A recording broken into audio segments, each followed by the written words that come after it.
մենք այսօր ուրիշ շատ ավելի մեծ եւ կարեւոր իրադարձություն է տեղի ունեցել ժողովուրդ ջան, որովհետեւ դուք գիտեք, որ մայիսի 26-ին էլ կարծեմ Միացյալ Նահանգների պետքարտուղարը եկավ Հայաստան եւ Հայաստանի արտաքին գործերի նախարարի հետ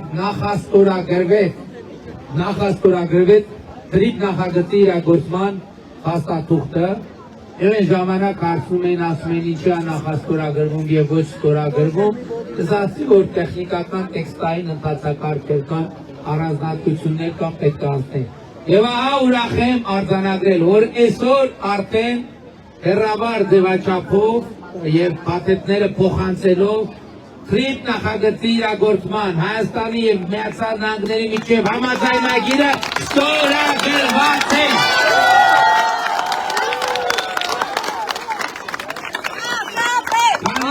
Ստորագրված էր ես ներկայացնում էի, բայց ես ուզում եմ, որ մենք հասկանանք դարակազմիկ իրադարձություն է տեղի ունեցել, ժողովուրդ ջան, դարակազմիկ շրջադարձային նշանակության իրադարձություն է տեղի ունեցել։ Եվ այդ իրադարձությունը մի քանի շերտերով է դարակազմիկ։ Առաջինը մեր ընդդիմությունը, լրտեսական ընդդիմությունը արդեն 5 տարի տանում է թելում է այսպես կոչված միջանցքի թելը։ Ասելով թե մենք միջանցք ենք խոստացել, միջանցք ենք տալու, մեղրիով միջանցք ենք տալու, ընդդուք մեղրին ենք տալու, ընդդուք սյունիքն ենք տալու։ Հիմա այդ փաստաթուղթը ինչով է կարևոր։ Այս փաստաթղթում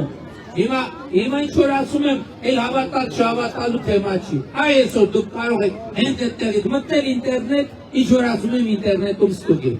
Ինչ է տեղի ունեցել։ Թրիպ նախագծի համաձայնագրի տեքստում հստակ գրված է, որ Թրիպ նախագիծի իրագործումը Հայաստանի տարածքային ամբողջականության, ինքնիշխանության, իրավազորության սկզբունքների հիման վրա,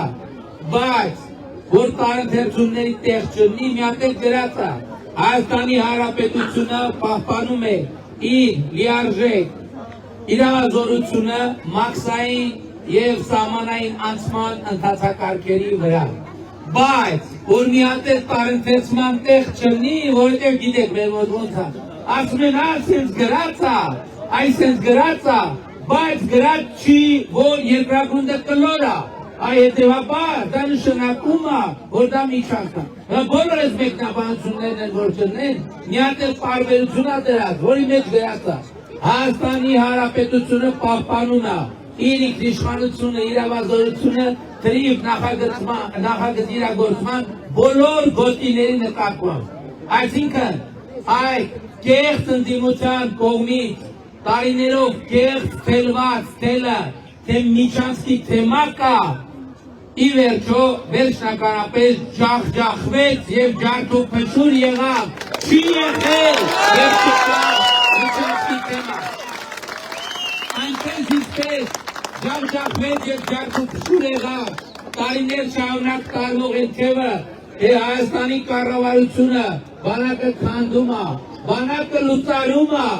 թե Էրդողանի եւ Ալիևի առաջ Փաշինյանը պարտավորություն է ստանձնել, որ Հայաստանը բանակ պետք չունենա, որ Հայաստանը զենք պետք չունենա, որ Հայաստանը պաշտպանունակություն պետք չունենա։ Եվ մայիսի 28-ի զորահանդեսը դուք ասեք, ջախջախեց այդ բոլոր խոսքերը։